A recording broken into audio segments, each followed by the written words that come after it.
Now this is the 80's Glam Metalcast special Pick Your Poison episode. Now you need to listen to this thing now, so get your butt in gear or you're out of here. Get it? Now let it play. Now here's Metal Mike and Chuck Shute. Rock and roll tunes and a loose party and move. Ow! To get you thinking about those good times.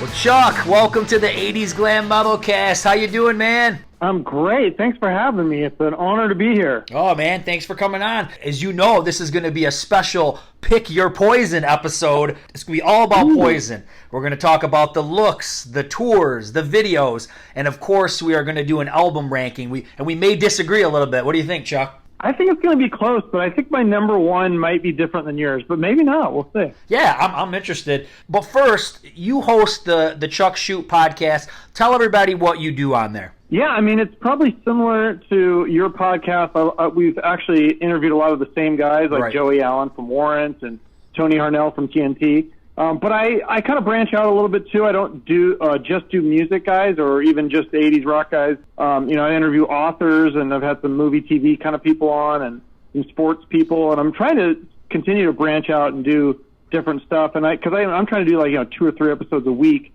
So to just do music or even one genre of music would be tough. So I'm trying to kind of get a little bit more variety. But, yeah, it's a lot of fun. I'm sure, as you know, interviewing a lot of these guys who are your heroes is amazing. Yeah, it is pretty surreal when you sit back and think about, like, hey, I used to, sit up in my bedroom and listen to this album, and now I'm talking to the guy who created it, and, it's pretty intense. Yeah, it's amazing. It's weird because, I have these, like you said, you listen to the album or, you have literally a poster of this person on your wall, and all of a sudden you're talking to them in real life. It's bizarre. The crazy thing is I often think if somebody told me, said, hey, Mike, someday you're going to, Warrant, you're big into Warrant, you're going to talk to their guitar player, I'd be like, yeah, right. So it is pretty wild, man. Very wild. Where can people, for sure. Where's the best place, Chuck, for people to check out your podcast? YouTube, and literally anywhere, actually. It depends on, because everyone has their own way of listening or watching podcasts. If you want the visual, you want to see my ugly face, you can watch it on YouTube. If you just like the audio, then it's Spotify, Apple, Google, iHeart. I mean, basically any podcast format is available. Perfect, man. Well, hey, once again, appreciate the help going through this Poison thing. And, Poison is one of the biggest glam metal bands to come out of the 80s. We're the glam slam kings of noise. Videos that dominated MTV, big tours, fun image, and even see what your thoughts are on this. They're kind of similar to Motley Crue in a lot of ways because I think everybody knew. Hi, I'm Bobby Daw. I'm CeCe DeVille. I'm Ricky Rocket. I'm Brett Michaels. All the guys made their mark in that band. You agree with that? I agree, totally. Yeah, and a lot of those bands of that era are similar, but those two in particular are right, because it's like they're all kind of rock stars in their own right. And so when both those bands had lineup changes, it was kind of a shock for people, I think. Yeah, I agree with you. And probably most people could say, even though everybody will go back today and say, oh, I love the Motley Crue 94 or I love Native Tongue, I don't think those lineup changes really worked that great. I mean, once again, we're talking about timing as well, the 90s and grunge. So there was so many, it's almost very similar to what happened to both bands. It was really timed almost identically. Absolutely. No, I agree. And I like the Native Tongue album. I like Crack a Smile, which we'll get into, I'm sure. And then, going to Motley Crue, I like the Motley Crue self-titled album with Karabi. I interviewed him. That was amazing. Even the New Tattoo, which didn't have Tommy Lee, that's a good album, too. So, yeah, I mean, like I said, these bands, a lot of good music in the catalog. But before we get into the catalog, let's do an icebreaker question. So a lot of people know Poison for the look, okay? So if you think back to their image, what is your favorite image of theirs? Is there a certain album where they looked a certain way that you think, that was the best? What do you think? I'm probably in the minority here, but I kind of like their later look a little. I think Native Tongue and the Crack a Smile, or when they got back with CeCe and it was Power to the People, I think they kind of looked more modern, but they had a little bit of the glam look, but it looked more contemporary. because I think when they had that original glam look in the 80s, I mean, I wasn't even a fan yet. So it's like when I go back and look at those albums, I cringe, and I think they probably do too at that first, like, look what the cat dragged in cover. I mean, they full on look like chicks. It's a little too glammy for me. So I kind of like the later, more modern, contemporary look personally. For some reason, I always grab it, and this is a lot of bands. This would be Motley Crue, Kiss in the 80s, and Poison. I always gravitate to 89 and 90 because to me, I feel like it's a little bit flashy, but it's classy. You know what I mean? Like if a band came out looking like that today, you'd be like, oh yeah, that would work. Where you're right, if a band came out today and looked like Poison from '86. It probably wouldn't work very well. It's I was there. I must be a little bit older than you because I bought it when it came out and I thought it was cool. But one thing that I'll say is I read a lot of comments and a lot of people say, "Oh, I thought those were chicks. I thought they were hot chicks," and then I realized they were guys. I never thought they were girls. I think because I saw the video for Talk Dirty to Me, and it's pretty clear that they're guys, talking to a girl on a phone. So I always thought they were guys. But, even that image, you got to give it its credit because it was very extreme. It probably took glam into the mainstream bigger than and crazier than anybody else have ever done it. So I give them credit for that. Yeah, no, I mean, it's like, in a way, it's really ballsy to dress that girly. You know what I mean? No, it is. You gotta have to. If I dressed like that, I mean, I'd probably get beat up, right? Like, especially in the 80s and 90s. Like, if I was like, oh, I really like Poison. I like the glam look. I'm gonna put some makeup on and some girls' clothes, and I'm just gonna go to high school like this. Like, growing up in Seattle in the 90s, I would have got my ass kicked. So yeah, they got some balls. No, they did. They definitely do. Well, we'll touch on a couple other more side questions, but you know what? I say let's get right into it. Why don't you tell me what album of Poison? I think I already know the answer, but I'm going to ask it anyways. What album do you have ranked at number 6? So the worst one. We're going backwards. Oh yeah, we got to go backwards, Chuck. So I mean, yeah, the worst one. I mean, hands down. Welcome to Hollywood. It's got to be Hollyweird. I mean, I don't know what happened there. It was a swing and a miss. The production is not that great. The songs aren't that great. It just doesn't seem like they even cared. I don't know why they made that album. Yeah, I've got that at 6 as well. I probably would assume most Poison fans would have that ranked there. Yeah, you're right, man. It's weak songs, uninspired songs. The production, super weak. Almost sounds like they made it on a 4-track recorder, like in a basement or something. Like, it just doesn't sound good. And you know what other things I've noticed when I went back and I listened to it? It almost sounds like a demo. And it sounds like the vocals and even like the backup vocals, they need some massive refining. You know what I mean? They sound really raw. And, maybe open up and say, his backups are way overproduced. But this is underproduced. You know what I mean? Like, this is way too raw for me. Yeah, I just remember when it was 2002. So that album came out, and I was excited. I was like, a new Poison album? Sweet.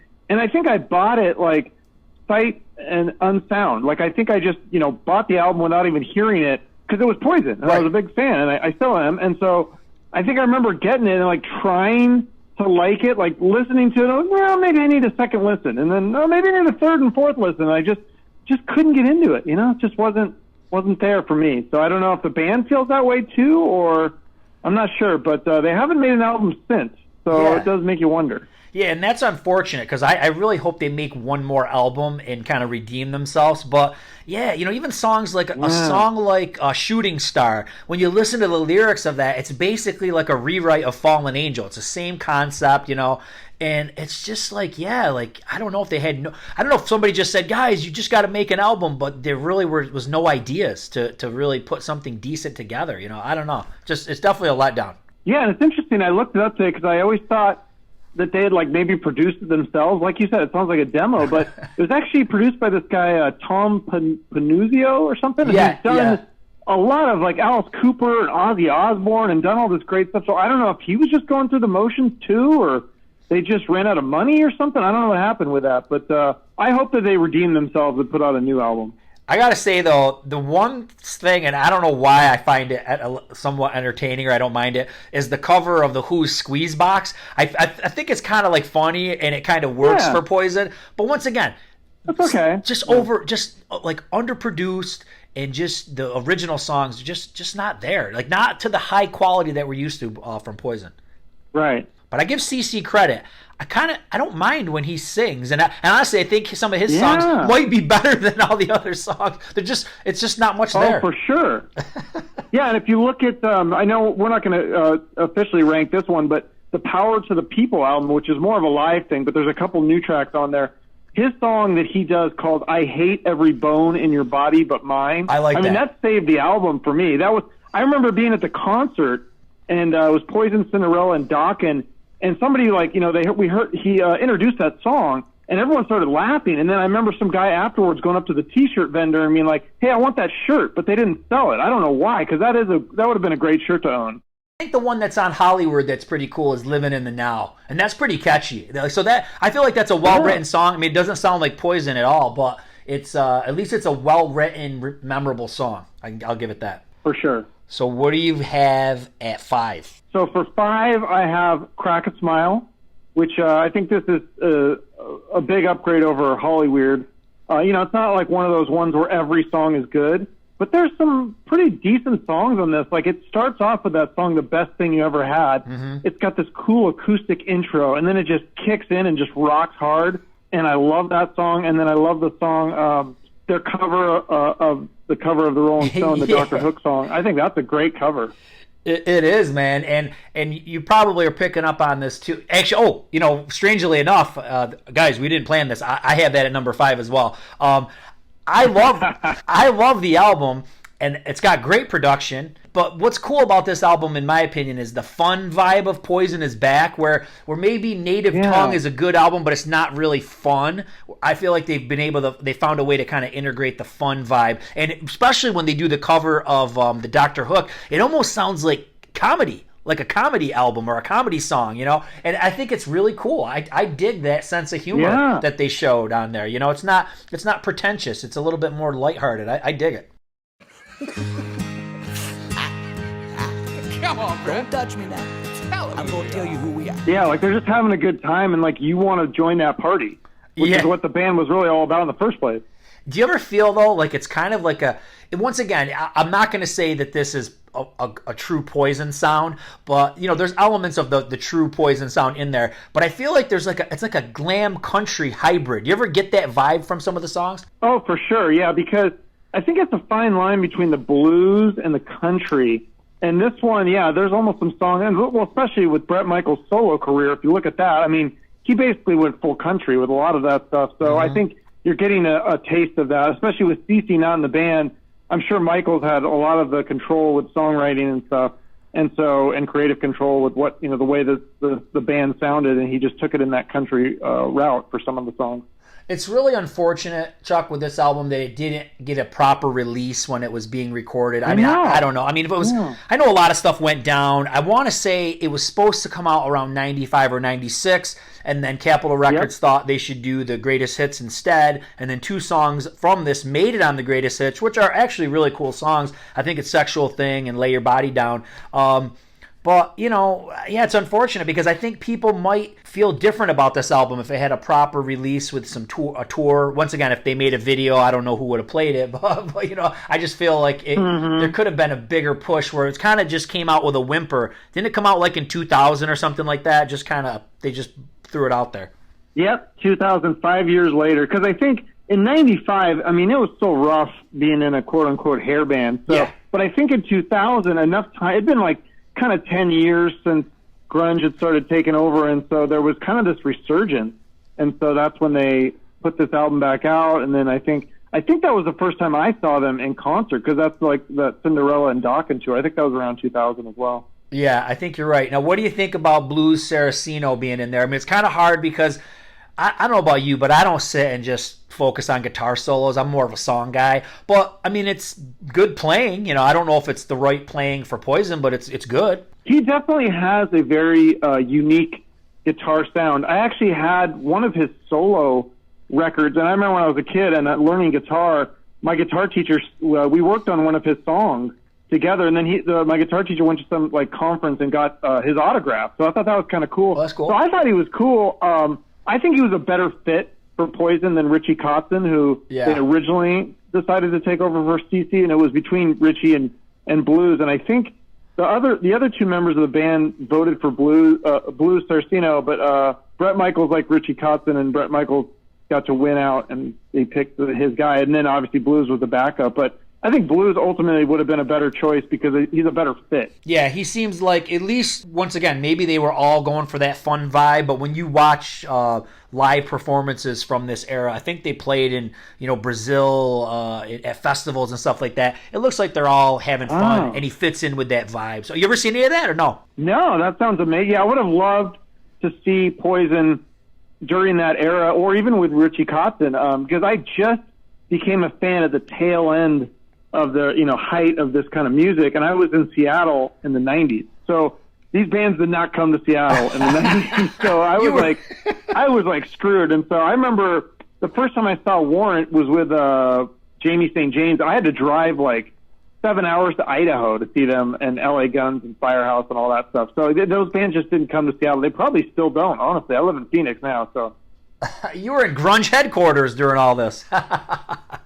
Yeah, and I liked grunge too, but I really liked the hair metal. I just thought it sounded so cool. So, especially a band like Poison. I mean, everything is just so catchy, and you sing along, and it's a good time. It's a fun time, not like grunge where grunge was kind of depressing. Yeah, it was. It was a downer. Poison definitely was an upper, Yeah, I like that. I needed that in my high school years. All right, man. What do you have at 4? At 4, so this is going to look bad because I look like I'm just going right in order. But yeah, at 4 I've got Native Tongue. So this is the one that we kind of referenced earlier with Richie Kotzen. And I guess I heard some of the songs he wrote before joining Poison. So they're basically like his solo songs. Mm-hmm. But I thought there's some great songs on this record, like Scream, Stand, Until You Suffer Some, a lot of more ballad kind of stuff. But then there was that fun bluesy tune at the end, Ain't That the Truth. I thought that would have been a fun song to hear live. Yeah. Oh, definitely. And, I like Native Tongue a lot, and I'm trying to figure out, do I want to talk about Native Tongue now? Because I don't have it ranked. This is a shocker. This is where we start to deviate. I don't have it ranked. I don't have it ranked at number 4. I've got a little bit higher. So I'm going to just... Interesting. Let me tell you, I'm going to skip Native Tongue. I'll talk about it when I get to my ranking. I'm going to get hated by a lot of people that follow my show. They're going to hate my guts. But I'm going to say for number 4, Open Up and Say Ah.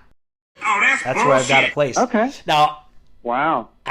Okay, let me try to explain why I have it here. I'll do my best, but I loved this when it came out. I bought it probably the day it came out in 1988. But for me, over time, it's just kind of lost its luster for me. Now, there's great singles.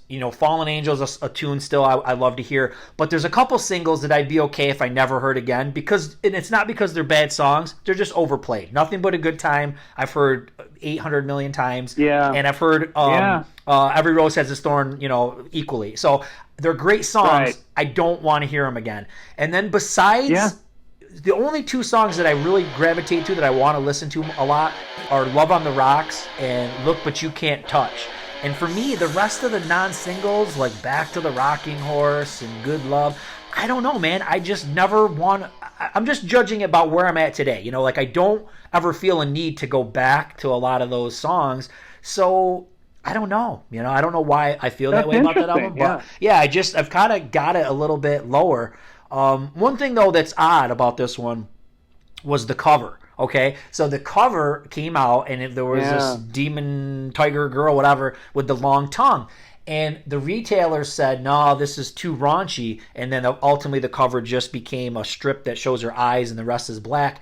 And, dude, when you look at that cover, do you really think there's anything offensive? I mean, we've seen a lot more offensive than that cover, haven't we? Well, that's what's so... Yeah, I mean, God, I have this conversation with all the people I interview, but...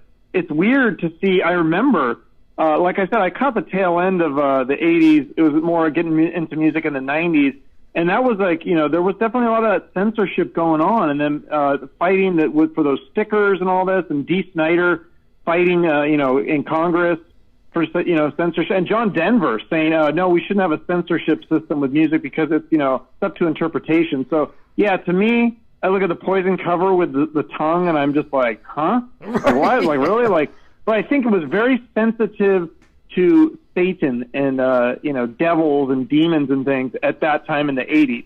Whereas now we're looking at different kinds of sensitivity, but right. Kind of. I think that maybe in 10 or 20 years we're going to look back on this time and go, "Oh my God, what's wrong with that? Why are people mad about that?" Yeah, I could see if you had, nudity or something, I could see where maybe a retailer would be like, this might be tough to have on the shelves in Walmart or Kmart, but that one, even at the time, I mean, luckily I had the original one when it came out, so I didn't have to buy the stupid one that just had the eyes, but... so did the original one come out for a brief time or something? Yes. And then they banned it? Yes, the original one came out with, the big hair and the tongue and everything, and then all of a sudden, and here's the thing, man, and you can understand this because there wasn't a ton of information out in the 90s, but in the 80s there was no information. So what would happen is you'd just go to the store and all of a sudden there's this new Poison cover and you're like, what the hell? Because there's no internet. It wasn't on their website. So everything was a mystery. You just go in the store and you're like, what the hell? Why is this different? What are people's problems? Obviously you could pick up on that, it was banned or something like that, but just crazy times. I remember it's a similar thing with Ugly Kid Joe and their second album, America's Least Wanted. They had the Statue of Liberty, and it was their mascot, and he was the Statue of Liberty. Instead of holding the torch, he was flipping the bird. And I guess somebody didn't like it. Then, the album had been out. I had the one with the flipping the bird, and then they changed it. And so I think what they did is they put like a bandage over him or something, and they put him like with a censored tape on his mouth, and so they actually kind of made fun of it with the second cover, but I thought it was dumb they had to do that in the first place. Yeah, that's just insane. What do you have at 3? From their new CD, Flesh and Blood. Give it up. For 3, I have Flesh and Blood. Okay. I think the production on this one is produced by Bruce Fairburn and Mike Frazier. I think it was their best produced album up to that point. Way better production than the first two. Unskinny Bop. We got to talk about that song. So Fairburn didn't know what an unskinny bop was, but he thought it was perfect. And I thought I heard something about Cece watching fat girl porn. But then Cece said, no, I just made it up. It doesn't mean anything. Do you know what that song's about? What is an unskinny bop? What is that? I have no idea. I always took it was just nonsense. That made no sense. Yeah, so I don't know. That's what I think Cece's saying. It's funny. I agree. That would probably make the most sense, that it's just some nonsense. It's funny, my kids are big into the Beatles. I like the Beatles too. Sometimes I get it, if you go to the Beatles, a period where they're experimenting with drugs, you can blame some of that on, why the lyrics are so strange. But there's certain songs that don't really make any sense to me. Nirvana's the same way. Nirvana has a lot of lyrics that on the surface don't make any sense. And my kids have read a lot about the Beatles, and a lot of their lyrics, John Lennon did it purposely, just took a bunch of things that just random things that he saw. Like maybe he'd look at a page of a magazine and he'd make a comment about it, and then he'd go to the next page and he'd just take these random thoughts or images that he saw and morph them all into one idea. So, I guess a lot of it's out there. There are some lyric writers that just write crazy things to like mess with the listener. And I wonder if this is kind of a case of that. We're just keep people guessing, because once again, you could say, oh, it's about a fat girl, or it's about that. You don't know what it's about or whatever. Yeah. So it's just kind of in the mind of the listener, wherever they want to go. For sure. And it's funny on this one, this was another one where the album cover had to be censored. That's nasty. Yeah. It's a tattoo that says Poison, Flesh, and Blood. And the original, it's Poison, Flesh, and Blood. And on the Flesh and Blood, there's actual blood dripping from the guy's arm on the tattoo. Yeah. And they had to take out that blood dripping. So that was another one where that is so stupid, because it's funny that you say that, because I was just jotting down a couple ideas right before I called you, and I saw that on Wikipedia, and they're like, and I'm like, another one had to. Once again, I bought Flesh and Blood when it came out. I probably had the one that has the blood on it, but I didn't realize that they had to change that one too. I'm like, man, we are oversensitive people, oversensitive about these album covers. I don't get it. Yeah, no, it's interesting. So, and I think I'm kind of like with you on the Open Up and Say on this one in terms of Unskinny Bop, Something to Believe in. The big hits, like I've heard those so many times, but there's a lot of really good songs on this album that are kind of underrated, like Ride the Wind, Let It Play, really catchy songs. And then Life Goes On is a great kind of more ballady, slow song. Yeah. And I like Life Loves a Tragedy. This has a lot of deep tracks. See, I guess for me, Chuck, I'm like a guy who likes deep tracks. When an album doesn't have deep tracks, then I kind of I don't like it as much. And to give you an example of an album that I feel has no good deep tracks, in my opinion, is Dr. Feelgood. Dr. Feelgood has like 5 super strong singles, and then the rest of the songs for me, like at least going back today, like revisiting, like She Goes Down and, Slice of Your Pie, Rattlesnake Shake. You don't like that song? I don't know, man. I just think they're like goofy, juvenile songs where I feel like the singles are so good. That's why I like them. Well, there's nothing wrong with that, Chuck. You can like them. But I guess that's the ones I didn't like on Dr. Feelgood were maybe more of the slower ones, like Time for Change. I was like, what the hell is this shit? Like, I remember even when I got that as a kid, I was like, I like tried to get into it because I think they said the guys from Skid Row sang backup vocals on it, so I was like, that's cool, Skid Row. And then I'm like, something about the song, I'm not loving it. But no, I thought some of the other, like Slice of Your Pie and She Goes Down, I love those songs. Yeah, I don't know. I don't know why. Maybe it's just over time. They just once again. I probably liked them in '89, but then like maybe I'm becoming an old fuddy duddy. I don't know. They're just not registering. All right, so here's what I have at 3. Also going to garner some hate. I've got Look What the Cat Dragged In at 3. And my disclaimer is, I get it. This is a bona fide classic. It's a raw album. And once again, I think Poison, I've already confessed I'm a deep track guy, but Poison write amazing singles. And the reason these songs are so successful is because they are very good songs. Songs like Talk Dirty to Me, I Want Action, I Won't Forget You. Even Look What the Cat Dragged In wasn't a single, but it was become a popular song in the live set and everything. But Chuck, when I go to songs like, once again, I kind of like the same thing with Dr. Feelgood. When I go to like Number One Bad Boy, or Let Me Go to the Show, those are songs I just don't have a desire to listen to. You know what I mean? And that's where I think the album gets killed for me, because some of those other non-single type songs, I take them or leave them. I don't think they're the greatest songs, but I do like the heaviness, like the raw production, the heavy guitar sound. I mean, this is a groundbreaking glam album, but it's just one that I don't have any desire to visit very often. So that's where I'm at with 3. So what do you got at 2? So for 2, I have Open Up and Say Ah, which is produced by Tom Werman, who produced those first 3 of the Motley Crue albums. But the most famous songs on this album, Nothing But a Good Time, Every Rose Has Its Thorn. I kind of agree with you. Like, I don't need to hear those again and again. Like, I've heard them so many times. They're good songs, but I think I've heard them enough. Yep. And I think there's the problem with this one for me too. I agree with what you were saying. There's just some weaker songs like Tearing Down the Walls and Bad to Be Good. Like I just don't. I re-listened to all this stuff, in the last couple of days, and I'm not loving it. They're not horrible, terrible songs, but I'm just not like, okay, I don't really need to listen to this again. Maybe I'm becoming an old fuddy-duddy.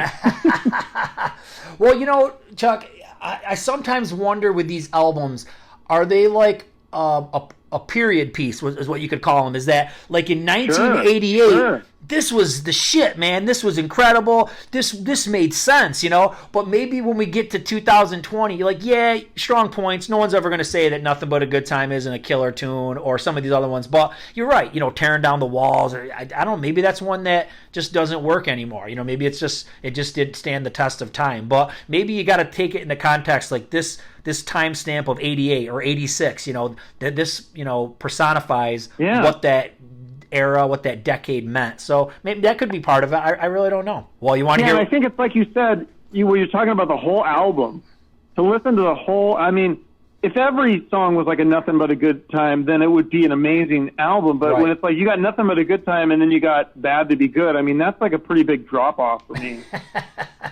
So maybe Poison, what we're kind of figuring, and this is just an opinion we're throwing out there. It doesn't mean that anyone else has to agree with it.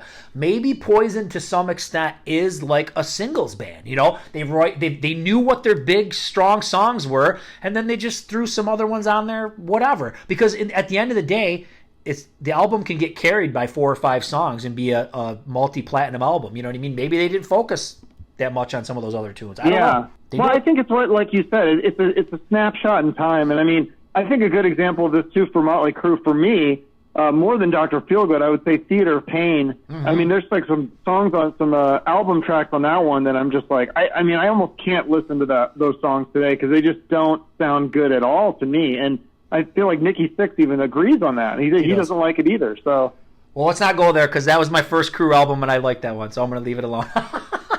No, I know. Chris Hilton, I had him on he wrote that book about hair metal, and he loves that album too. He loves it too. To each their own, if that's what you love, that's what you love. And we obviously disagree on the number one. Oh, yeah, so number two too. So here we go.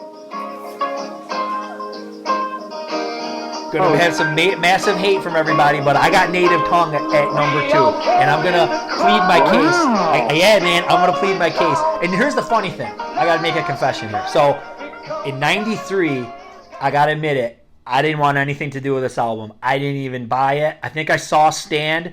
They actually played it maybe on the wee hours of the night on MTV. It got a little bit of airplay, but I wanted nothing to do with this album.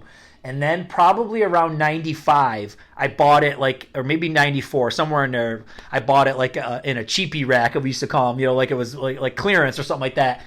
And a couple listens in, and I'm like, this is pretty damn good, And a couple songs that I think Until You Suffer Some is one of Poison's best songs. Once again, maybe it's a Richie Kotzen song, I don't know. But the melody of that song and the guitar playing and the vocals, everything about that song I think is just great. And there's fun stuff, like Body Talk is fun. Something like Bring It On Home is cool and bluesy, and I love that Richie adds his own voice in there, with the backups, and he almost sings trade-off lead on a couple things on there. 7 Days Over You is a killer catchy song. Ride Child Ride, and this is where I'm going to go with this one. I think the charm of this album is that it's not overplayed, okay? It's not beaten to death. Yeah. So when you listen to it, it sounds fresh. It's got great production. Yeah. The band is actually maturing. And I think this was very prominent in this time. We're talking if you go to look at Winger, Extreme, Lillian Axe, all these guys, they were really evolving. They weren't trying to do a grunge album, at least nobody was yet. Right. You know what I mean? They were trying to take the hair metal, glam metal, and bring it into the 90s. So I think Poison did a great job, and I really like it. And screw everybody who says it sucks. No, it's funny. That's because my first Poison album was actually the Swallow This Live. I think that was the first one I got. I really liked the new tracks on that. But I think the second one I bought was maybe Native Tongue. Nice. And I do remember listening. I got it when it came out, and I remember listening to that album on repeat over and over. That was just one of those, just because that's the era that I got into that music. Yep. And that was one of the newest ones. So to me, that sounded fresh. Whereas if some of the older Poison stuff from the 80s, it didn't sound as fresh at the time in the 90s. So I agree with you. I mean, I didn't rank it as high, but I do love that album a lot, actually. So your number one is?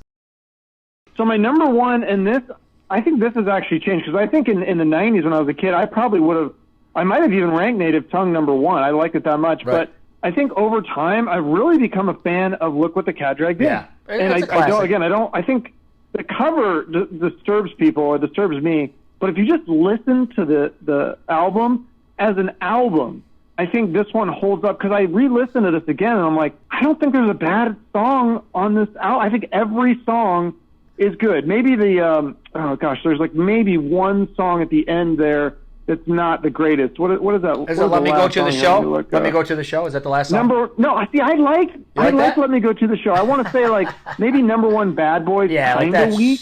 But overall, I mean, I could just listen to that album, and it's just they're all short, they're catchy songs, you want to sing along. They're mostly fast-paced, except for, I think, I Want to Forget You is the only kind of ballady song.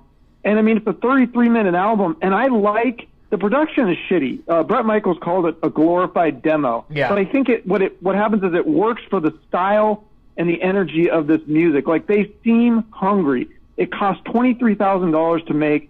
I just had Ryan Roxy on my show today from Alice Cooper's band, and he's telling me a story about how he went over to Bret Michaels, or I guess it was the whole band's studio apartment at the time, and he said, there was mattresses on the walls and lyrics and shit written on the walls. That's nasty. And I mean, it was just a dump. He thought he lived in a dump, and he went to Poison's apartment. He's like, okay, these guys are really living in filth. So I think you could feel that energy in this album. They're just so hungry and aggressive, and I like the Sleaze, I guess, is what I would say of this one. Yeah, and it's pretty much the only album that has that vibe from them. You know, like they kept gravitating toward a more bluesy sound and whatnot. And, you know, man, like I said, I know I put it at 3, but I love it. And like I said, maybe it's just something where I've kind of, some of the tracks I don't want to revisit as much, but I don't take away that, you know, it's an important album. It was the first Poison album I ever got. I mean, like I said, and you know, here's the funny thing about that album, which a lot of people don't realize. And if Christopher Hilton would tell you this, I would tell anybody this, because he's a specialist on hair metal. But this album took a year to get off the ground. Cry Tough was the first video. It didn't get any kind of airplay. And then all of a sudden, almost a year after its release, Talk Dirty to Me comes out. And boom, this thing explodes. So, you know, once again, if Capitol wasn't pumping, you know, money into Poison, if MTV didn't give Poison a chance, we wouldn't even be talking about Poison today. So it's a pretty amazing that album, you know, took some time to really pick up. For sure. And also they had those music videos. I mean, I think this is indicative of their whole career, well, up until Native Tongue, but a lot of their music videos were just, you know, them on stage, like having a good time, you know, dancing around and joking around and singing, and it had that fun energy. And especially this first album, it just had that magic. I feel like it was just like this magic that they had because they hadn't made it yet, and they were hungry to do that. And I think that comes across in the songs and the videos. And again, I'm not a huge fan of the look, but that was what it was at the 80s. Like, that was not uncommon to dress like that. And I heard this, I was reading this today about the cover. Was actually, they compared that to Motley Crue's Shout at the Devil, or they said maybe it was a little bit of a parody of the Beatles' Let It Be, or more likely like Van Halen's debut. Yeah. That's kind of interesting. Yeah, and you know what's funny? When you got talking about how they're kind of goofy and having fun, especially in Talk Dirty to Me, one thing that it reminds me of is like the early Beatles, because when you watch the Beatles, like in the early days, they were kind of goofy and did, you know, when you think of like their movies and stuff, and Poison was kind of had that same vibe like that, but in a glam metal version of it, they were just fun, goofy guys that you'd want to hang out with, almost very similar to the early Beatles. So it's funny when you say about that, about the album cover, I was thinking that about the way they acted, that fun, you know, easygoing kind of way of acting. So yeah. Yeah, and then if you there's like a remastered edition with bonus tracks that's got a cover of Jim Croce's "You Don't Mess Around with Jim." I think that's a pretty cool song too. I don't know why they left it off the record, maybe just for time or whatever, but that's kind of a cool cover. Yeah, I have heard that, and that is cool, and that's just a cool song in general. Number 1 for me, man, Flesh and Blood. I got it at number 1. I don't know what it is about that album. It's just grown on me. I feel like the singles are strong. It's got the best mix of musicianship with production, I feel like. There's that good mix of fun and depth. Songs like you had mentioned already, Ride the Wind, Let It Play. Even Valley of Lost Souls is so cool. Life Loves a Tragedy, and even Something to Believe in. I'm not saying it's a song that, once again, that I gravitate to a lot, but that was pretty important for the time because, you know, he could have came out and did another sappy love song or heartbreak song, but that song's got some pretty deep stuff. This whole album has a lot of depth to it, you know what I mean? He gets into some pretty dark topics like, you know, losing his friend and all this kind of stuff. So that's pretty uncharacteristic of a lot of the bands that were out at the time. So I give Poison some credit on this one. They were branching out musically, lyrically, and you know, people don't think about it because they think of Unskinny Bop and how goofy it is, but you know, they were branching out, man. They were really becoming excellent musicians. Like, you could look at that first album, it's a little raw, and maybe the musicianship isn't really there, but it's there on this one. And I really like the evolution of the band at this point. So to me, it just kind of mixed the best of both worlds. You know, it's not as stuffy and as serious maybe as Native Tongue, but it's not as goofy and fun as Look What the Cat Dragged did. So it's kind of somewhere in the middle. Right. And I kind of like that, you know? Yeah.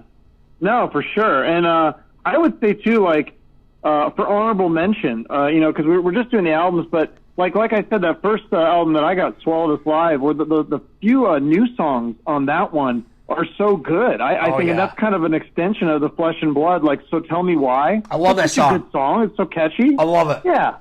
So now that's a song, Chuck, I gravitate to all the time. Like, I want to hear So Tell Me Why all the time. Right. And I remember, and it's weird, when it came out, I remember not thinking much of it, and I thought the video was pretty horrible because the video was just showing live clips And then it just shows Bret Michaels as like the only one who has footage that's like fresh for the video, and he's like in an alley or something. You know what I mean? It's like really weird. And I remember thinking like, oh, this video sucks because it's the full band's not even in the video. I don't even think CC was in the band anymore at this point. It's just, but now over years later, that song, that's a jam. That's a jamming song, man. I like it. Oh yeah, it's so catchy. And I think the other songs on that, there's like 3 or 4 songs. They're all pretty good. I mean, they're all like they still stand the test of time. Yeah. So a couple other things about Poison I want to get your thoughts on. Obviously, huge band for videos. If you had to go back, is there a favorite video? What do you think their best video is? Oh man, that's a good one. I think Talk Dirty to me, isn't is that the one where they go through the kitchen or whatever? Am I thinking of Nothing But a Good Time? No, you're thinking of Nothing But a Good Time. Yeah, while the guy's washing dishes. Okay, yeah. Get it? Yeah, that's a great video. Yeah. I think that's their best, man, because when I think of that one, once again, it's got that little bit of concept, like you said, the boss is yelling at the guy, but when they get on the stage, and once again, it's like you said, it's just fun. They're just having fun, and here they are in all their glory with explosions, and CC's got a different guitar every second that you see him, and there's just the whole thing, the Poison logo's glowing, and that's just good stuff, man. I think that's probably one of their best. For sure, yeah, no, absolutely. I need to go back and watch some of those other videos. It's been so long since I've seen some of them, but yeah, definitely that one was definitely very memorable. You know, another one that stands out, and I don't know if you've seen this in a long time, and once again, maybe because I'm a little bit older, maybe it hits me different. But when I watch and listen sometimes, but mostly watch, when I watch the video to "I Won't Forget You," it almost makes me feel like I don't want to sound cheesy, but it makes me sad because like it's kind of like it's kind of like a sad song in a lot of ways, right? And then when you watch it and you see like here's the band so young, and I think about like I was just a kid. I was probably freaking 11 or 12 years old when it came out, and it just a lot of memories flash through my head when I watch it, and it's just I don't know if anybody else listens to this and they say, hey, they should go check out that video, see if they get the same kind of vibe. But that nostalgia kicks in and it just all works because you're seeing like it's kind of like Poison's Home Sweet Home, and that's one thing I talked with Chris Hilton about was like everybody made a Home Sweet Home video after Home Sweet Home, and this is very similar. It's showing those live clips and it's kind of like a sad ballad or whatever, but yeah, that's a really cool one. I think that's good. And of course, let's not forget Unskinny Bop with the green laser ladies or whatever. That's pretty iconic too. So it's a lot of good stuff out there. Yeah, absolutely. No, yeah, they knew how to make videos back in the day. Like they knew how to make a fun video that made you. That's how I think they got a lot of their popularity. Like you said, look what the Cat Dragged In would have done nothing if it wasn't for MTV. Oh, yeah. And like I said, and we can't forget Talk Dirty. I mean, what a video that was. That sounds like that's really the video that put them on the map, and, that one's so much fun. In that one, you know what they reminded me of? At least maybe... They reminded me of like 4 David Lee Roths. You know what I mean? Do you know what I'm trying to say? Like they just were like totally. Like they had the streamers and the confetti and they're jumping around and they're playing each other's instruments and it was just like 4 goofball rockers. It just reminded me of like 4 David Lee Roths. It was crazy stuff. No, that's a good analogy. I like that, and it's very true what you said. How they each kind of had their own personality and they're each kind of a star in their own right. Obviously, Bret Michaels is the most famous, but I mean if you're a fan of Poison like me, I mean, they're all stars to me. So now, have you ever? You saw them live, but a little bit later on. So, what do you think? Have you watched some of the older concerts? What do you think their best tour was, or was one of the best tours you saw one of the ones that you saw like in the 2000s or the 90s? I mean, I've seen them a couple times, and it was in the later years. Yeah, like I saw them in 2000, and I want to say I think I saw them I think it was Poison and Motley Crue, and they sounded great both times. I have no complaints. I don't know if they used tape or backing vocals or what, but it sounded great to me, and they looked good. It looked like they're having a fun time. So it definitely captured the essence of the band. I didn't get a chance to see them in the 80s. I mean, I guess I could look at concert footage and videos and things like that, but I don't think that really captures it if you're not there. Right. I bet seeing them in those early club days, like not too early to where they enough to where they were kind of had gotten some musicianship down and they kind of had maybe like right before they got signed or right as they got signed. I bet that would have been amazing. Oh yeah. Strangely enough, man, the only time I ever saw them was in I don't know if it had to be 90 or 91. It was them on Flesh and Blood, and Warrant opened with Cherry Pie. That was a pretty good concert, man. I gotta admit, that was good stuff. That was a good one. That sounds amazing. Did you hear the story of how Warrant got kicked off the Flesh and Blood too? You'll have to listen to my Joey Allen interview if you haven't heard that. I read it. Yes, I read that on Blabbermouth. Yeah, they got served a plate of shit or something. No.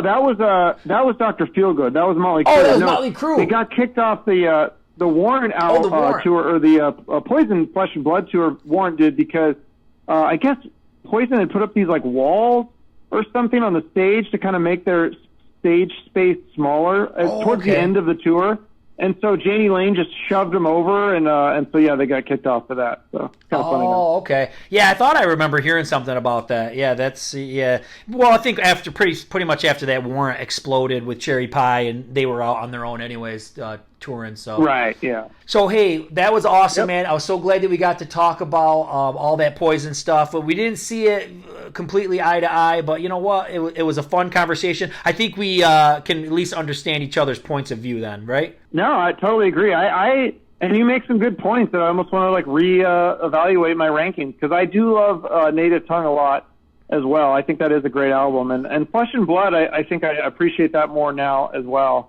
Oh. It's interesting, we both kind of like, we like Open Up and Say Ah, but we both also kind of think it's not one of the best ones, which I think, isn't it their best-selling album? It probably is. Probably, once again, because of Every Rose Has Its Thorns. So, like I said, I think it's singles, that drive that album. But like I said, nobody bought it for, tearing down the walls, like you said. Yeah. In terms of singles, it was the most success, for sure. Do you love bands like Tough, Cats in Boots, Jet Boy, Jailhouse, Wildside, and more? Then get your ass over to DDR Music Group. There's tons of rare hair and glam metal CDs that you need in your collection. DDRmusicgroup.com. So check them we're out. both podcasters, so I think it would be foolish for us to not talk a little bit about podcasting. Is there a fave interview that you've done so far? I mean, I feel like it changes. Like, I definitely, the first time when I interviewed Eric Turner from the band Warrant. Okay. Warrant is one of my all-time favorite, top 5 bands. That was really surreal to sit down with him and talk about Warrant and the history of the band, and I had some trivia stuff, kind of things that he was kind of shocked that I knew, like that he had tried out for kind of tried out for Megadeth, or had like an audition with Dave Mustaine. He's like, how the hell did you know that? And I'm like, I did a lot of research for this episode. Like, I'm a huge Warrant fan. So that one was really fun. And then at the end, he said something like, well, I subscribed to your podcast. And I was like, wait, you did? Like, so that was kind of surreal. Rachel Bowen from Skid Row was another one that was really surreal. John Corabi, that was huge. And then one of my most recent ones, Joey Allen, also from Warrant. I felt like that was one of the best interviews I've actually done, just because I think when I interviewed Eric, I was still a little bit green in the podcasting. And by the time I got to Joey, I felt a lot more confident with some of these kind of quote-unquote bigger names. So, I think that was a lot of fun. You know what's hard, too, and you got to be able to relate to this. You can be doing it for a long time, and sometimes you're just off. Either you're off or you're on. You know what I mean? And sometimes it just it bites you randomly. It could be like you had a bad day, you're tired, or who knows where the hell it comes from. Sometimes you're just in the zone, and you can connect with the person you're talking to, and sometimes you don't connect with the person you're talking to, and that makes it difficult. So we've all probably, between the two of us, have had those kind of interviews. You know? That's funny that you say that, because I've been telling everybody, for some reason, whatever reason, I don't know if it was I was in the zone or it was just the chemistry, but with Joey Allen from Warrant, I felt like that was one of my best interviews. I was able to get through most of my questions. He answered the questions succinctly, but it wasn't too short, but it wasn't too long. It was like the perfect amount length for the answers, and he was funny, and I felt like I was like talking to an old friend, even though I've never met him before. I felt like we just like were joking around with each other. It was one of those things where, like you said, it's like you're in the zone. I love that. That's so great. Yeah, that's when you really love doing it. You're like, yeah, this is perfect. But I'll give you a couple of mine. One of my favorites, and it was probably the most popular one I ever did, was with Joelin Turner from Rainbow and Yngwie Malmsteen. And with him, it was funny because he's a pretty big he's a pretty big singer. You know what I mean? He played with Rainbow. He played with Yngwie. He was even in Deep Purple for an album. And it was funny because it was very hard to get the interview. There was a lot of like red tape with like I think his wife is his manager or something like that. So like they wanted to know the questions, and you know we kind of went back and forth for a while. So then you start to think like, oh, well maybe this guy's going to be a tough interview because it was tough to get it. And it wasn't at all. He was so cool. He kept calling me by my name, like you said, like when you're old buddies. You know, it is so cool. You know, and it makes you feel important that like the person knows what your name is and is using your name. And it was once again, and he gave me so much dirt. He's like, I'm telling you shit that I haven't never told anybody. So I'm like, well, keep it coming, you know, keep it going. This is great. That's interesting. I'll have to listen. I don't think I've listened to that one because I'm not as familiar with his or as big a fan of the bands he was in. But I did notice that too. That episode, I think it's on your YouTube. It has a lot of views where I was like, damn, this guy's got a lot of views for this episode. It was crazy. So I should listen to that. Yeah, it was a good one. And the one of my recent ones I did with John Oliva from Sabotage and the Trans-Siberian Orchestra. Like, I'm a big Sabotage geek, man. And I've been into Sabotage since I was a young kid. And it was funny because I kind of took this path where I interviewed Zach Stevens, who was in Sabotage. Then I interviewed Chris Caffery. I interviewed Doc Wackel. So I interviewed all his bandmates. And then one day, just on a whim, I said, Doc, do you think that John would talk to me? He's like, hold on one second. So once, you know, here I am. So finally I get the interview and I talk with John. And once again, you know, Mike, he's calling me Mike. He's laughing. He's telling jokes. He's just was like, he was telling me all this cool inside stuff that I never knew. And it was just so cool. You know, it was just a great interview. Awesome. So I loved that one. And then I'll give one of my other favorites was with Ronnie Latacro from TNT. That one is so cool. He was just, you know, I love when people have an accent because I don't have an accent, so I think my voice is boring. But with, you know, people from Australia, people from Sweden. Are you from the East Coast? You got a little bit of an East Coast accent. I do? Okay. Well, I don't talk like I'm from New York City or anything. No. But yeah, so I thought, you know, he's got a really cool voice. And he was so cool. He was like, yeah, you've got to come to Sweden and I'll play you a song by the fire and all this stuff. Just crazy shit, you know. But it just makes you feel, it's just funny that here it is, this guy, I've been listening to TNT all my life. And, you know, he's inviting me over to where he is. And he's, you know, we're going to sing campfire songs. Just, you know, it was a blast. That's amazing. No, I love that. I love those. That was like the John Corabi thing for me. I've been trying to get him for like 2 years. Mm-hmm. And, you know, I finally sent an email to his website. I get a phone call the next day, and usually I don't answer, you know, phone calls that I don't know what they are, but it said Beverly Hills. So I was like, well, maybe this is like a manager. I've sent out a bunch of emails the day before. Maybe this is one of these managers. And I get on the phone, I'm talking to this guy, and he goes, is Chuck Shute there? And I'm like, yeah, this is him. Who's this? He's like, this is John Corabi. I was like, what? Like, I almost like dropped the phone, and it was on April Fool's. So I was like, wait. I didn't realize it until later. My girlfriend's like, oh, that's funny. It's, you know, it is April Fool's, though. And I was like, no, that was him, because I recognize his voice. Yeah. But that was surreal, because that album, that 94 Motley Crue, I mean, that was when I was really getting into music. Yep. And so I was a diehard Crue. I listened to that one, the 94 Crue album, on repeat over and over and over when I was a kid. So like you said, if you could go back in time and tell like yourself that you'd be talking to this person, they'd call you. I mean, it's bizarre. Dude, you'd shit your pants. You know, you'd be like, you better get the hell out of here. Yeah. You're high. There's no way. There's no way. Right. It's crazy. So everybody that's listening who wonders how we get a hold of these people, it's not that hard. You know, you go to the Contact Us, you go to their Facebook or their Twitter. But Chuck, isn't it like fishing? It's basically you throw out you cast your line out there, and you just, like you said, it's just luck of the draw. Maybe somebody will bite, maybe they won't. You know what I'm saying? It's crazy. I don't know. It is like it does seem like it's luck sometimes or timing. Because like there's another guy that I'm friends with that does a podcast here, and his is more comedian based, which I've interviewed some comedians, but he's had some of the biggest name comedians. I'm like, dude, how did you get this person? And so, and also I think it depends how you try to reach out to them. Because like some people prefer email, some people prefer Twitter or Facebook or Instagram. So you almost have to try everything. Like depending on how bad you want this person, like I think that, you know, if it's someone that's within your realm, you know, if it's not like, obviously somebody like a member of Motley Crue, like a current member of Motley Crue is going to be really tough. But I mean, if it's somebody that, you know, that you've seen on other podcasts, it's probably doable at some point, I think. Yeah, you're right. You're right. So, okay, here's the last question of the night. who are your top 5 dream interviews? Who would just make your day? You could retire from podcasting if you could get these 5. What are you going for? Well, I don't know if these are. I mean, I just picked 5 that kind of like I want to go almost in order with these ones. I think this would be cool. My next one that I kind of target, this isn't like I'm going to retire, but I really would love to interview Gilby Clarke. I've been trying to get him for a couple of years. I was a big Guns N' Roses fan, but also I really liked his solo stuff, and he's just like the nicest guy. And so that's kind of like one that I feel like he should do it. It's kind of one of those things where I'm like, well, I feel like I should have earned his respect now. I've had Karabi and all these other guys. Right. So that's kind of like my next target. After that, I think Sebastian Bach. That's definitely one that's at the top of my list because I was a huge Skid Row fan as a kid. They were probably my number 1 favorite band in high school. And I just think he'd be a really fun interview. He's so entertaining. And then since we're talking Poison, I also want to interview Bret Michaels. I feel like that would be a fun one because I'm a huge Poison fan.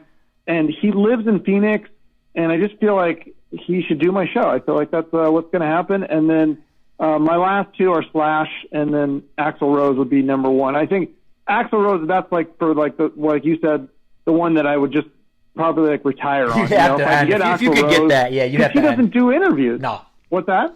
I said you'd have to end after that one because nobody can get that one. Yeah, so I mean that would be an amazing interview. I don't know if I'd end the podcast, but like in terms of music, then I'd probably branch out and do other movies and TV people or stuff like that. But in terms of music people, like for me, that would be. I know that for some people are like, well, wouldn't you rather have Steven Tyler or Mick Jagger? But no, for me, it's like Axl Rose would be, and it would just be such an amazing interview because almost a lot of these, not every interview I do, but a lot of the music interviews I do, it's like I'm asking people stories about Guns N' Roses. So to actually get Guns, like this is what all the stories are about, is about Guns N' Roses. And now I've actually got Axl Rose. I mean, that would be the ultimate. Yeah, let's explain this to people listening, is that it's a lot easier for us if we're fans of the music. I have people all the time say, oh, why don't you interview this guy? Why don't you interview this guy?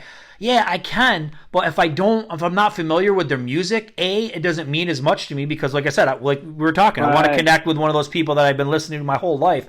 And then B, it's a lot of legwork. So, like I said, if I do a Sabotage interview, I know tons about them. I don't have to do any work at all. I just sit and I just write it, But like if it's a band that I've never really listened to, I got to go back and do a lot of work. It might take me the whole week to piece the thing together, So I prefer bands that I'm a fan of. It's a way easier. It's definitely a lot more fun and surreal, but it can also be more pressure because you don't want to fuck it up if it's one of somebody you really like. Yeah. So here's what I got, and I might have more than 5, but Kiss is my favorite band. Everybody knows that. So if I could get Gene Simmons, that's who I'd probably want to get because that's who has always been my favorite member of Kiss. We talked about, Nikki Sixx. That would be a really good one. Or Vince. I like Vince a lot, too, even though Vince blocks me on Twitter, but it's okay. I still want to interview him. And then Alice Cooper. I'm a freaking huge Alice Cooper fan. And that one almost seems like it could be attainable, but maybe not. I don't know. Who knows? But I'd love to do Alice Cooper. No, I think that's attainable for both of us. Okay. I've got Alice Cooper on my list as well, and he lives in Phoenix, and that's where I live. And no, I think we'll both get there for sure someday. Here's one who never does interviews, but I'm a big Wasp fan. I'd love to interview Blackie Lawless. That would be an easy one for me. Oh. And he's just, let's talk about this for a second, because let's face it, we've interviewed a lot of the same people, and there's other people that have interviewed all these different people, but we can all bring something different to the table, I'm sure. I'm sure there's different stories and memories that, but it's always nice to score somebody that a lot of people don't talk to. Like John Corabi for you was a really good one because you don't see him on a lot of podcasts. And when I got John Oliva from Sabotage, you don't see him on a lot of podcasts. So those podcasts are a lot more interesting and a lot more sought after because this person hasn't been doing the rounds, Some of them, and don't get me wrong, they're not bad interviews, and I'm thankful to get them, but, these people have been on a lot of other podcasts, and I feel like it kind of takes away some of the steam for the one that we're trying to do, you know what I mean? So it is nice to get those. Oh, no, for sure. It's like, I was talking to another podcaster about this the other day. It's like, he called it like a cow call. Yeah. Where it's just like, they're just lining up, plugging his many podcasts away. Like I did, I had Don McLean, not a glam metal guy, but big 70s songwriter, singer-songwriter. And he was just, I mean, he was scheduling interviews left and right. Yep. And a lot of them were only 15 minutes. Thankfully, I got 30, which I felt pretty grateful to do that. But I mean, he's a legend. But, yeah, it's not going to be a sought-after interview because he was just doing every show and podcast and radio show. So, yeah, I agree. I like the ones that are – that's why Axl Rose would be the ultimate. Because the last interview I saw with him was Jimmy Kimmel for like 10 minutes. Oh, that would be so killer. And then I'm a big Manowar fan, so I'd love to interview like Joey DeMaio or Eric Adams. They're upstate New Yorkers, so I feel like we've got like a connection, you know. So I do want to interview the main guys from Manowar, and of course a Poison member, preferably Bret Michaels. I'm knocking on Ricky Rocket's door. I'm hoping to make that one happen, but you know, yeah, I'd love to interview a Poison member. Love to interview somebody from Poison. But hey, man, it was nice talking with you. I'm sure we'll be talking some more, and yeah, it's nice to talk to somebody who can relate to all this stuff because it's definitely, you know, your everyday, your coworkers and people that you know from your regular life probably don't get this stuff. So.